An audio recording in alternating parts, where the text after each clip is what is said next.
Shamli police ने AK-47 के साथ एक बदमाश को गिरफ्तार किया है। बदमाश AK-47 के पास जो मिली है वो विदेश की बताई जा रही है। लगभग 1400 से भी ज्यादा कारतूस इससे बरामद किए गए हैं। पकड़े गए बदमाश के पास से एक क्रेटा गाड़ी भी बरामद की गई। पकड़े गए बदमाश का नाम अनिल उर्फ पिंटू बताया जा रहा है। कुख्यात बदमाश विक्की त्यागी मर्डर केस में जेल भी जा चुका है। तो ये बड़ी जानकारी, जहां जनपद मुजफ्फरनगर के गांव हड़ौली माजरा का रहने वाला ये बताया जा रहा है। पकड़ा गया बदमाश अनिल उर्फ पिंटू मेरठ में 11 मार्च को सरदार वल्लभ भाई पटेल कृषि यूनिवर्सिटी के डीन राजवीर सिंह पर हुए जानलेवा हमले से जुड़े हो सकते हैं इसके साथ।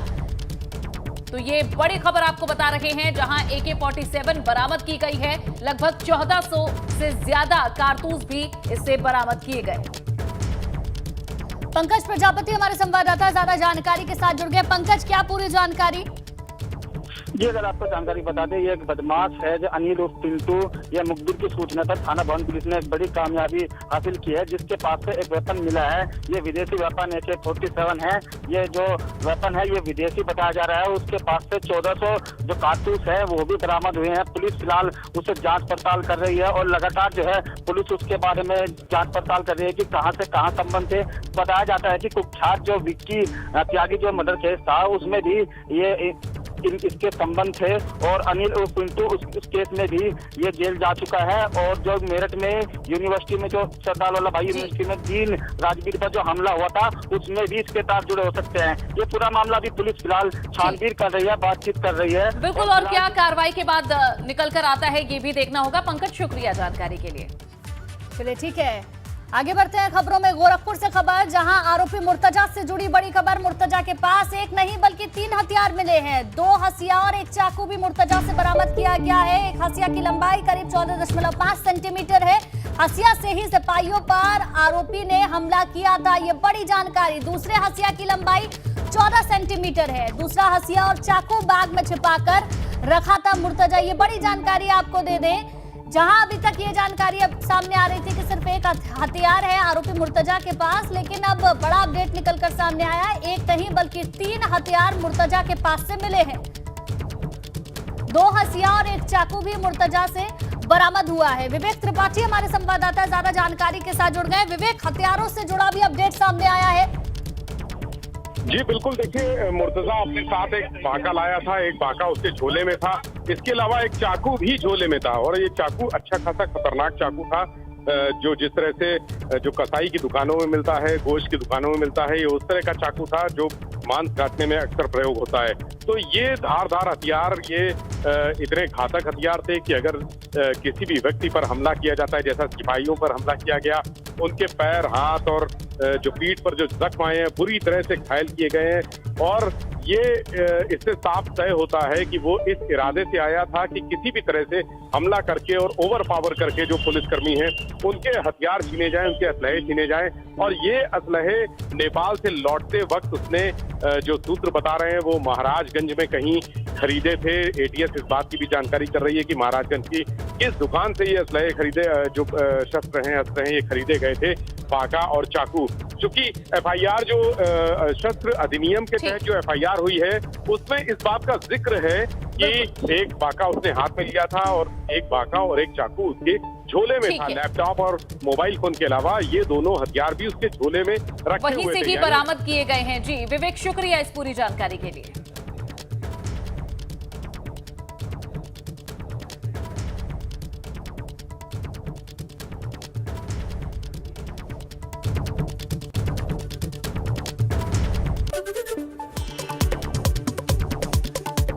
गोरखनाथ मंदिर में जवानों पर हमला करने वाले आरोपी से पूछताछ जारी। ATS और STF के अधिकारी लगातार पूछ रहे हैं सवाल। वहीं मामले में DM समेत पुलिस प्रशासन के आला अधिकारी, ATS और STF के ADG मंदिर में मौजूद।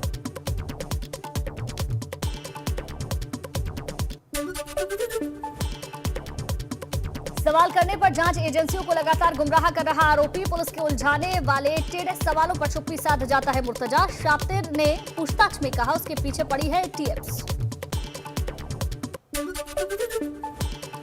UP ATS की टीम ने नवी मुंबई में मिलेनियम टावर में पूछताछ की है। आईआईटी में पढ़ाई के दौरान मुर्तजा का परिवार रहता था यहां। 2013 में मुर्तजा का परिवार घर बेचकर सीवुड्स इलाके में हुआ था शिफ्ट। मुर्तजा से बातचीत में डी कंपनी से उसके कनेक्शन के तार भी जुड़े। नेपाल बॉर्डर के मदरसों में चल रहा सर्च ऑपरेशन। गोरखपुर हमले का आरोपी मुर्तजा नेपाल जाते वक्त बॉर्डर इलाके में मौजूद मदरसों में भी गया था। मुर्तजा से पूछताछ में मिली है जानकारी, देवबंद भी गया था। गोरखपुर हमले का आरोपी आतंकी इनपुट मिलने के बाद एटीएस ने देवबंद में की थी छापेमारी। इसके एक दिन पहले ही मुर्तजा देवबंद से निकला। मुर्तजा के लैपटॉप से मिले आईएस और सीरिया से जुड़े वीडियो और साहित्य। यूपी एटीएस एसटीएफ को जांच में सीरिया से जुड़े वीडियो साहित्य मिले। वीडियो और साहित्य के आतंकी तार या नहीं, इस पर जांच जारी। गोरखपुर हमले के आरोपी मुर्तजा के खिलाफ दर्ज किए गए 2 मुकदमे। पहला मुकदमा हत्या और लूट की कोशिश का है। धार्मिक उन्माद बढ़ाने सहित कई धाराओं में गोरखनाथ थाने में केस दर्ज हुए। मुर्तजा पर एफआईआर की कॉपी एबीपी गंगा के पास 3 अप्रैल को शाम 7 बजे हमले की एफआईआर में जानकारी। एफआईआर में एकमात्र आरोपी अहमद मुर्तजा अब्बासी। मुंबई के अलावा गुजरात के जामनगर गया था मुर्तजा। दक्षिण भारत के कोयम्बटूर भी गया था आरोपी। हमले से पहले मुर्तजा ने 300 बार देखी थी जिहादी वीडियोस। मोबाइल से जुड़े यूट्यूब अकाउंट खंगालने पर मिली है जानकारी। जांच में खुलासा, यूट्यूब पर मुर्तजा ने कुछ जिहादी वीडियो सर्च किए थे। वीडियो सर्च करने के दौरान आतंकियों के संपर्क में आया था मुर्तजा। जिहादी वीडियो देखने पर आतंकियों ने किया था मुर्तजा से संपर्क।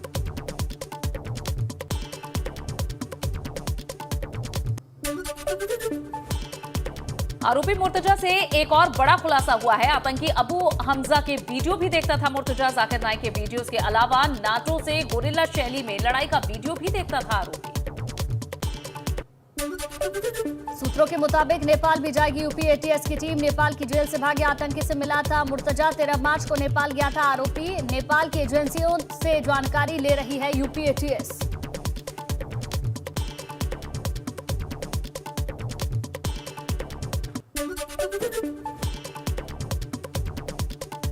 पुलिस कर्मियों पर हुए हमले की घटना के बाद अयोध्या में अलर्ट। राम जन्मभूमि में एटीएस ने संभाली है कमान। बढ़ी है सतर्कता। अयोध्या में इस समय चल रहा है रामनवमी मेला। रामलला के दर्शन के लिए भक्तों की भीड़ को लेकर पुलिस अलर्ट।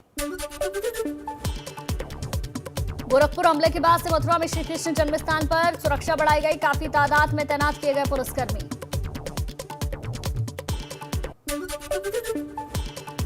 मथुरा में एडीजी सुरक्षा विनोद कुमार ने श्री कृष्ण जन्मस्थान का किया है निरीक्षण। सुरक्षा व्यवस्था का लिया जायजा।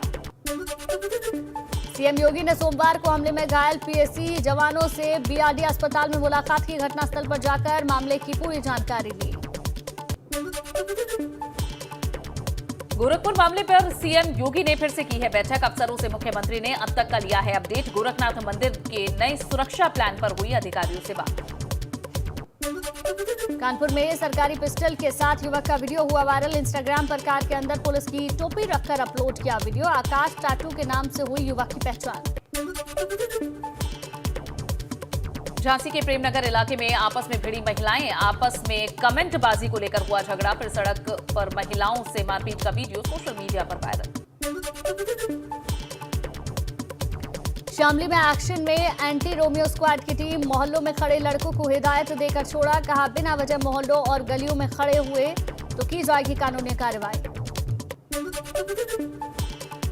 औरैया में सपा नेता मखलू पांडे के आवास पर विजिलेंस की टीम ने छापा मारा है। निलंबित डीएम सुनील वर्मा का बेहद करीबी था ये मखलू पांडे। गोरखपुर में सीएम योगी ने लगाया जनता दरबार। परेशान लोगों की समस्याएं सुनी। अधिकारियों को दिए परेशानी सुलझाने के निर्देश। योगी सरकार के दूसरे कार्यकाल के 100 दिनों का रोड मैप आज होगा तैयार। सीएम योगी ने बुलाई है अपने कैबिनेट मंत्रियों की बैठक। शाम 6:30 बजे लोक भवन में होगी बैठक।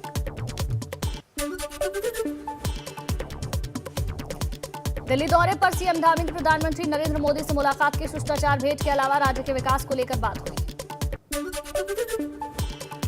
मुख्यमंत्री पुष्कर सिंह धामी दिल्ली में गृह मंत्री अमित शाह से भी मिले। सीएम ने गृह मंत्री से अंतर्राष्ट्रीय सीमाओं में के जिलों में हिम प्रहरी योजना लागू किए जाने को लेकर केंद्र से सहयोग मांगा। उत्तराखंड पुलिस विभाग में आने वाले हफ्ते में भर्ती प्रक्रिया शुरू होगी। सिपाही के 1721 पदों पर भर्ती प्रक्रिया की शुरुआत होगी। भर्ती के लिए 2 लाख से ज्यादा अभ्यर्थियों ने किया है आवेदन। चारधाम यात्रा को लेकर सरकार की तैयारी तेज। स्वास्थ्य सुविधाएं बेहतर करने को लेकर सरकार बना रही है full proof plan. CM Delhi में स्वास्थ्य मंत्रालय के अधिकारियों से भी करेंगे बात। चारधाम यात्रा को लेकर उत्तराखंड पुलिस ने कसी कमर। डीआईजी ने सभी जिलों के प्रभारियों के साथ बैठक की। डीआईजी गढ़वाल करण सिंह नगन्याल ने बैठक में यात्रा को और सुगम बनाने के लिए चर्चा की।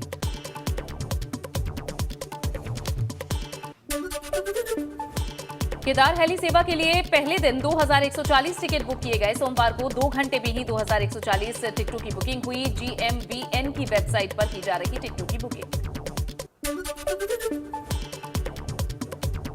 उत्तराखंड के जंगलों में लग रही आग को लेकर वन विभाग पूरी तरीके से अलर्ट। सभी जिलों के वन अधिकारियों को निर्देश अपने क्षेत्रों में अलर्ट रहकर वनाग्नि की घटनाओं पर रखें पूरी निगरानी। कल भव्य तरीके से मनाया जाएगा भाजपा का स्थापना दिवस। प्रदेश में निकाली जाएगी शोभा यात्रा। सुबह 9 बजे पार्टी का झंडा फहराया जाएगा। इसके बाद शोभा यात्रा निकाली जाएगी। उत्तराखंड में बढ़ रहा तापमान। अगले 5 दिनों तक तापमान और बढ़ने की संभावना। देहरादून में 32 डिग्री तक तापमान पहुंचा। मैदान से लेकर पहाड़ तक बढ़ते तापमान से गर्मी बढ़ी।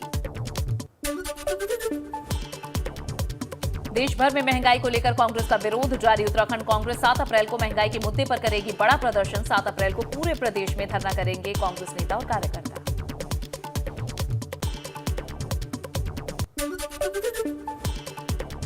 प्रयागराज में पीएसी के दरोगा के बेटे को गोली मारकर हत्या की गई है। चाय की दुकान पर हुई है बेटे पर फायरिंग। पुरानी रंजिश में हत्या का ये मामला बताया जा रहा है। मामले की तफ्तीश जारी। भदोही में सरकारी दलित टीचर की हत्या का 24 घंटे में पुलिस ने पर्दाफाश किया। मृतक की बेटी का प्रेमी निकला आरोपी। एक तरफा प्यार में पागल प्रेमी लड़की की शादी दूसरी जगह तय करने से नाराज था।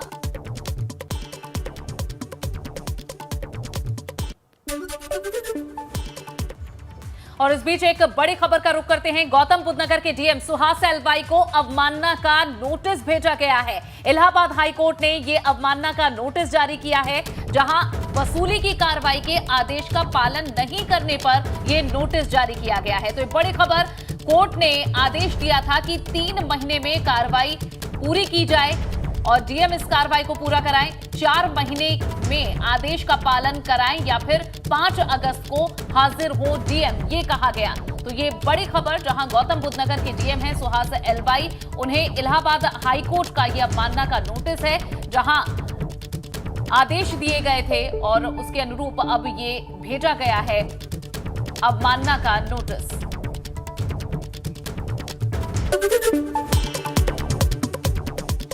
लखनऊ के अलीगंज में खुला रेड चीफ ब्रांड का पहला स्टोर ओपनिंग पर बोले रेड चीफ के सीनियर रिटेल प्रेसिडेंट। कहा पुरुषों के लिए 1 स्टॉप डेस्टिनेशन बन सकता है हमारा स्टोर। इसकी खासियत ये है कि अभी भी इंडियन मार्केट में अच्छे फॉर्मल कलेक्शन की बहुत बड़ी कमी है, जिसको हम लोग फोकस कर रहे हैं। और जो क्वालिटीज हम लोग दे पा रहे हैं जिन प्राइसेस को, वो क्वालिटी दूसरे ब्रांड के लिए बहुत कंपटीशन फेस करेगी। देश में कोरोना महामारी से बड़ी राहत। 24 घंटे में मिले सिर्फ 795 नए संक्रमित। 1208 लोग डिस्चार्ज। 58 लोगों ने जान गंवाई। मृतकों का आंकड़ा हुआ 5,21,416। देश भर में कोरोना संक्रमण के एक्टिव केसेस घटकर हुए हैं 12,054। डेली पॉजिटिविटी रेट हुआ है 0.17%। कुल वैक्सीनेशन का आंकड़ा बढ़कर हुआ है 184,87,33,081। हफ्ते के दूसरे कारोबार दिन शेयर बाजार की धीमी शुरुआत। चंद मिनटों में सेंसेक्स 100 अंक से ज्यादा गिर गया। निफ्टी भी करीब 24 अंक गिरकर 18,030 के पास खुला। तेल कंपनियां धीरे धीरे रेट बढ़ाकर आम आदमी को दे रही हैं। जोर का झटका पेट्रोल और डीजल की कीमतों में फिर 80-80 पैसे का हुआ है इजाफा। 15 दिन में पेट्रोल 9 रुपए 20 पैसे बढ़ा। दिल्ली में पेट्रोल 104 रुपए तो डीजल 95 रुपए के पार। आईपीएल में आज राजस्थान रॉयल्स और रॉयल चैलेंजर्स बैंगलोर के बीच कांटे की टक्कर का होगा मुकाबला। संजू सैमसन के नेतृत्व वाली राजस्थान रॉयल्स की टीम शानदार फॉर्म में। मुंबई के वानखेड़े स्टेडियम में शाम 7:30 बजे खेला जाएगा मैच।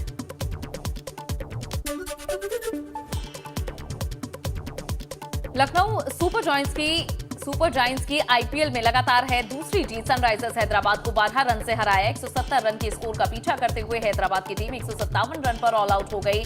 आवेश खान ने लगातार 2 विकेट लेकर पलटा मैच।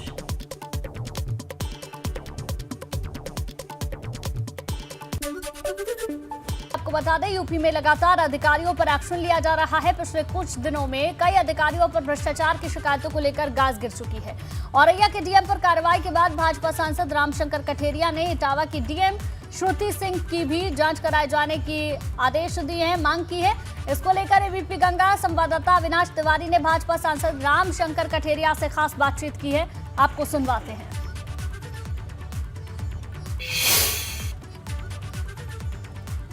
उत्तर प्रदेश सरकार लगातार भ्रष्ट अधिकारियों के खिलाफ कार्रवाई कर रही है। पहले सोनभद्र के डीएम, फिर औरैया के डीएम। इसी को लेकर एक ट्वीट किया है इटावा के सांसद रामशंकर कठेरिया ने। हमारे साथ बातचीत के लिए मौजूद है। सर, कल आपने ट्वीट किया था कि औरैया के जिलाधिकारी को सस्पेंड कर दिया गया है, इटावा के भी जिलाधिकारी की जांच होनी चाहिए।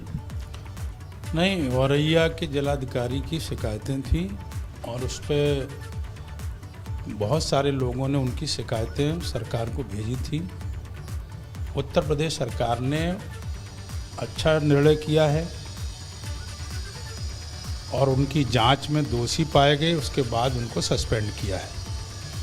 मैंने ये ज़रूर कहा है कि हमारे इटावा में भी इसी तरह जांच होनी चाहिए। सर, उत्तर प्रदेश में संगठन में ये भी निर्णय लिया गया है कि जो तमाम सारे अधिकारी हैं, अगर उनकी शिकायत जनप्रतिनिधि करते हैं तो उनके खिलाफ एक्शन होगा, जांच होगी। कि आखिर जनप्रतिनिधि ऐसी शिकायत क्यों कर रहे हैं? नहीं, मुझे लगता है कि भाई जो सरकार है और अच्छा काम कर रही है, उसमें अधिकारियों की बहुत महत्वपूर्ण भूमिका है। वो ठीक तरह से सारी योजनाएं आम आदमी तक पहुँचे, उसमें जनप्रतिनिधि की भी भूमिका है और उसके साथ साथ जो अधिकारी हैं उनकी बहुत बड़ी भूमिका है। इसलिए वो पूरी जवाबदेही है और जवाबदेही में कुछ गड़बड़ी होती है तो सरकार का ये कर्तव्य है कि वो जांच करे और दोषी कोई है तो उसके खिलाफ कार्रवाई हो। आपने औरैया के जिलाधिकारी के खिलाफ भी चिट्ठी लिखी थी जांच के लिए, सस्पेंड हुए हैं। कल आपकी चिट्ठी की अगर बात करें, क्या इटावा के भी जिलाधिकारी की जांच के लिए भी आप चिट्ठी लिखे हैं या लिख चुके हैं? नहीं, मैंने चिट्ठी नहीं लिखी, लेकिन बताया ज़रूर था और मुझे लगता है कि जो मैंने कहा है इस तरह की जांच होनी चाहिए तो स्वाभाविक रूप से जांच होनी चाहिए। एक आखिरी सवाल है, कहाँ पे लापरवाही बरत रहे हैं जिलाधिकारी जो आपको लगता है कि इनके खिलाफ भी जांच होनी चाहिए? नहीं, वो मुद्दे बहुत सारे लोगों ने लिखा है, कोई ऐसा इशू नया नहीं है, कई मुद्दे हैं। मुझे लगता है वो यदि सरकार का अपना पक्ष रखेंगे तो जांच होगी। शुक्रिया से बातचीत करने के लिए रामशंकर कठेरिया, इटावा से सांसद, जिन्होंने कल ट्वीट करके ये कहा था कि इटावा के जिलाधिकारी के खिलाफ भी जांच होनी चाहिए। इनका कहना है कि बहुत सारे लोगों की शिकायत है, जांच होनी चाहिए। नेशन विपिन के साथ अविनाश तिवारी, एबीपी गंगा।